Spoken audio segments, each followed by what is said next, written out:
Siasat Yakub untuk menemui Esau.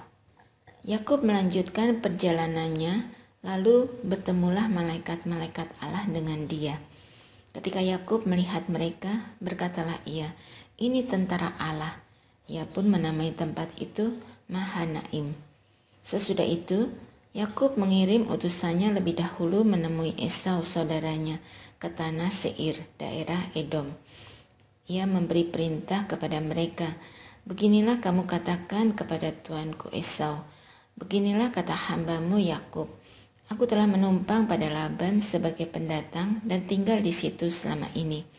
Aku mempunyai lembu, keledai dan kambing domba, budak laki-laki dan budak perempuan. Aku menyuruh memberitahukan hal ini kepada tuanku, supaya aku mendapat kemurahan hatimu." Kemudian utusan-utusan itu kembali kepada Yakub dan berkata, "Kami telah sampai kepada Esau saudaramu, dan ia pun sedang dalam perjalanan menemui engkau bersama 400 orang." Yakub merasa sangat ketakutan dan tertekan. Ia lalu membagi orang-orang yang bersama dia beserta kambing dombanya, lembu dan untanya menjadi 2 rombongan, sebab pikirnya, jika Esau datang menyerang rombongan yang satu sehingga terpukul kalah, rombongan yang tersisa akan luput. Kemudian berkatalah Yakub, "Ya Allah Abraham kakekku dan Allah Ishak ayahku, ya Tuhan yang telah berfirman kepadaku, pulanglah ke negerimu serta kepada sanak saudaramu, dan aku akan berbuat baik kepadamu. Aku sama sekali tidak layak menerima segala kasih dan kesetiaan yang engkau tunjukkan kepada hambamu ini. Hanya dengan membawa tongkatku ini, aku menyeberang sungai Yordan, tetapi sekarang telah menjadi 2 rombongan. Lepaskanlah kiranya aku dari tangan Esau saudaraku, sebab aku takut kepadanya. Jangan-jangan ia datang membunuh aku, juga ibu-ibu bersama anak-anaknya. Bukankah engkau telah berfirman, tentu aku akan berbuat baik kepadamu dan menjadikan keturunanmu sebanyak pasir di laut yang tidak dapat dihitung karena banyaknya." Lalu ia bermalam di sana pada malam itu. Kemudian dari apa yang ada padanya, ia mengambil pemberian untuk Esau saudaranya, 200 kambing betina dan 20 kambing jantan, 200 domba betina dan 20 domba jantan, 30 unta yang sedang menyusui beserta anak-anaknya, 40 lembu betina dan 10 lembu jantan, 20 keledai betina dan 10 keledai jantan. Semuanya itu diserahkannya kepada hamba-hambanya, tiap kawanan tersendiri. Dan ia berkata kepada mereka, "Berjalanlah mendahului aku dan jagalah supaya ada jarak antara kawanan yang satu dengan kawanan yang lain." Ia memberi perintah kepada hamba yang paling depan, "Apabila Esau saudaraku bertemu dengan engkau dan bertanya kepadamu, 'Siapakah tuanmu? Kemanakah engkau pergi? Dan milik siapakah ternak yang di depanmu itu?' Jawablah, 'Ini milik hambamu Yakub. Inilah pemberian yang dikirim untuk tuanku Esau, dan Yakub sendiri pun ada di belakang kami.' Ia juga memberi perintah baik kepada hamba yang kedua maupun kepada yang ketiga dan kepada semua yang di belakang kawanan hewan itu. Katanya, 'Katakanlah kepada Esau seperti perkataanku tadi ketika kamu berjumpa dengan dia. Kamu harus mengatakan juga, hambamu Yakub sendiri ada di belakang kami.' Sebab pikir Yakub, baiklah aku menamaikan hatinya dengan pemberian yang diantarkan lebih dahulu. Kemudian barulah aku akan melihat wajahnya. Mungkin ia akan menerima aku dengan baik." Demikianlah pemberian itu diantarkan lebih dahulu, tetapi ia sendiri bermalam di perkemahannya pada malam itu. Yakub bergulat dengan Allah. Pada malam itu, Yakub bangun dan membawa kedua istrinya, kedua hambanya perempuan, dan ke-11 anaknya, lalu menyeberang di tempat penyeberangan sungai Yabok. Sesudah menyeberangkan mereka, ia menyeberangkan juga segala miliknya. Lalu tinggallah Yakub seorang diri. Kemudian seorang laki-laki bergulat dengan dia sampai fajar menyingsing. Ketika orang itu melihat bahwa ia tidak dapat mengalahkannya, Ia memukul sendi pangkal paha Yakub, sehingga sendi pangkal paha itu terkilir sewaktu ia bergulat dengan orang itu. Berkatalah orang itu, "Biarkanlah aku pergi, karena fajar telah menyingsing." Saud Yakub, "Aku tidak akan membiarkan engkau pergi jika engkau tidak memberkati aku." Orang itu pun bertanya kepadanya, "Siapakah namamu?" Sahutnya, "Yakub." Lalu kata orang itu, "Namamu tidak akan disebut lagi Yakub, tetapi Israel, sebab engkau telah bergumul melawan Allah dan manusia, dan engkau menang." Bertanyalah Yakub, "Beritahukanlah juga namamu." Tetapi sahutnya, "Mengapa engkau menanyakan namaku?" Lalu ia memberkati Yakub di situ.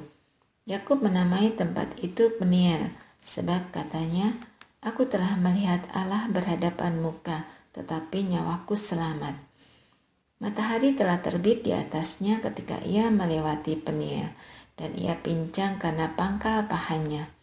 Itulah sebabnya sampai sekarang orang Israel tidak memakan daging yang menutupi sendi pangkal paha, karena dia telah memukul sendi pangkal paha Yakub pada daging pangkal pahanya. Yakub berdamai dengan Esau. Yakub melayangkan pandangnya dan melihat Esau datang bersama 400 orang. Lalu diserahkannya sebagian dari anak-anak itu kepada Lea, sebagian kepada Rahel, dan sebagian lagi kepada kedua hamba perempuan itu. Ia menempatkan hamba-hamba perempuan itu beserta anak-anak mereka di depan, Lea beserta anak-anaknya di belakang mereka, dan Rahel beserta Yusuf di belakang sekali. Dan ia sendiri berjalan di depan mereka. Ia sujud sampai ke tanah 7 kali, hingga ia sampai ke dekat saudaranya itu. Tetapi Esau berlari mendapatkan dia, mendekapnya, memeluk lehernya, lalu diciumnya dia. Mereka pun bertangis-tangisan. Kemudian Esau melayangkan pandangnya dan melihat perempuan-perempuan dan anak-anak itu. Lalu ia bertanya, "Siapakah orang-orang yang beserta engkau?" Jawab Yakub, "Anak-anak yang telah dikaruniakan Allah kepada hambamu ini." Sesudah itu, hamba-hamba perempuan itu pun mendekat beserta anak-anaknya, lalu sujudlah mereka. Lea beserta anak-anaknya juga mendekat dan mereka pun sujud. Kemudian Yusuf beserta Rahel mendekat, lalu mereka juga sujud. Esau berkata, "Untuk apakah seluruh rombonganmu yang telah bertemu dengan aku tadi?" Jawabnya, "Untuk mendapat kemurahan hati tuanku." Tetapi kata Esau, "Yang ada padaku sudah banyak adikku, biarlah yang ada padamu tetap milikmu." Saud Yakub, "Janganlah kiranya demikian. Jika aku mendapat kemurahan hatimu, terimalah pemberianku ini dari tanganku, karena melihat wajahmu saja bagiku seraya melihat wajah Allah, dan engkau berkenan kepadaku. Terimalah kiranya pemberianku ini yang telah kubawa kepadamu, sebab Allah telah mengasihani aku dan aku mempunyai segala-galanya." Lalu ia mendesak Esau sehingga Esau menerimanya. Kata Esau, "Baiklah, kita berangkat meneruskan perjalanan. Aku akan berjalan bersamamu." Namun Yakub berkata kepadanya, "Tuanku sendiri tahu bahwa anak-anak ini tidak kuat. Lagi pula beserta aku ada kambing, domba, dan lembu yang masih menyusui. Jika dipaksakan 1 hari saja, seluruh kawanan ternak itu akan mati. Kiranya tuanku berjalan mendahului hambamu ini. Aku mau bergerak perlahan-lahan menurut langkah hewan yang berjalan di depanku dan langkah anak-anak, sampai aku tiba pada tuanku di Seir." Kata Esau, "Kalau begitu, baiklah, kutinggalkan padamu beberapa orang yang menyertaiku." Tetapi Yakub berkata, "Mengapa harus demikian? Cukuplah aku mendapat kemurahan hati tuanku saja." Pada hari itu juga Esau melakukan perjalanan pulang ke Seir. Namun Yakub berangkat ke Sukot, lalu mendirikan rumah bagi dirinya dan membuat gubuk-gubuk untuk ternaknya. Itulah sebabnya tempat itu dinamai Sukot. Yakub tiba dengan selamat di Sikem, di tanah Kanaan, dalam perjalanannya dari Padan Aram.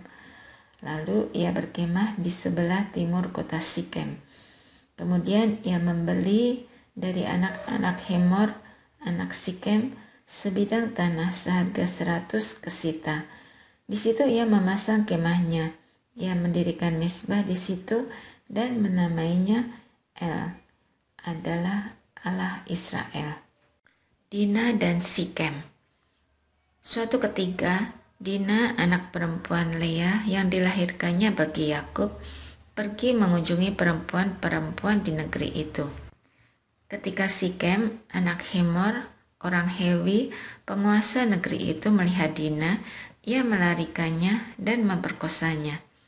Tetapi hatinya terpaut pada Dina, anak Yakub. Ia cinta kepada gadis itu, lalu menenangkan hati gadis itu. Kemudian berkatalah Sikem kepada Hemor ayahnya, "Lamarlah bagiku gadis ini menjadi istriku." Yakub mendengar bahwa Sikem telah menodai Dina, anak perempuannya. Namun, anak-anak lelakinya ada di padang dengan ternaknya, sehingga Yakub tetap diam sampai mereka pulang. Hemor, ayah Sikem, pergi menemui Yakub untuk berbicara dengan dia.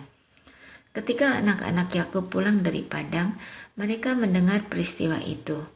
Orang-orang itu pun sakit hati dan sangat marah karena Sikem telah berbuat keji di antara orang Israel dengan meniduri anak perempuan Yakub, sebab perbuatan yang demikian tidak boleh dilakukan. Hemor berbicara kepada mereka demikian, "Hati Sikem anakku mendambakan anakmu. Berikanlah kiranya dia menjadi istri anakku, dan biarlah kita berkerabat melalui perkawinan. Berikanlah gadis-gadismu kepada kami, dan ambillah gadis-gadis kami untukmu. Tinggallah di antara kami, negeri ini terbuka untukmu. Tinggallah di sini, bergeraklah sebebasnya, dan milikilah tanah di negeri ini." Lalu Sikem berkata kepada ayah anak itu dan kepada saudara-saudaranya, "Biarlah kiranya aku mendapat kemurahan hatimu, apa yang kamu minta kepadaku akan kuberikan. Berapapun banyaknya mahar dan hadiah yang kamu bebankan kepadaku akan kuberikan seperti yang kamu minta kepadaku. Hanya saja, berilah gadis itu kepadaku menjadi istriku." Lalu anak-anak Yakub menjawab Sikem dan Hemor ayahnya dengan tipu daya, karena Sikem telah menodai Dina, adik mereka. Berkatalah mereka kepada kedua orang itu, "Kami tidak dapat melakukan hal ini, memberikan adik kami kepada seorang laki-laki yang tidak bersunat, sebab hal itu merupakan aib bagi kami. Hanya dengan syarat ini kami dapat menyetujui permintaanmu, jika kamu sama seperti kami, yaitu setiap laki-laki di antara kamu disunat. Barulah kami akan memberikan gadis-gadis kami kepadamu dan mengambil gadis-gadismu. Kami akan tinggal di antaramu dan kita akan menjadi satu bangsa. Namun, jika kamu tidak mendengarkan permintaan kami untuk disunat, kami akan mengambil kembali anak perempuan kami lalu pergi." Perkataan mereka dipandang baik oleh Hemor dan Sikem, anak Hemor. Orang muda itu tidak menunda untuk melakukannya, sebab ia suka kepada anak Yakub. Lagi pula, ia seorang yang paling dihormati di antara seluruh kaum keluarganya. Lalu Hemor dan Sikem, anaknya, pergi ke pintu gerbang kota mereka. Mereka berbicara kepada penduduk kota itu, "Orang-orang itu mau hidup damai dengan kita. Biarlah mereka tinggal di negeri ini dan bergerak sebebasnya. Bukankah negeri ini cukup luas untuk mereka?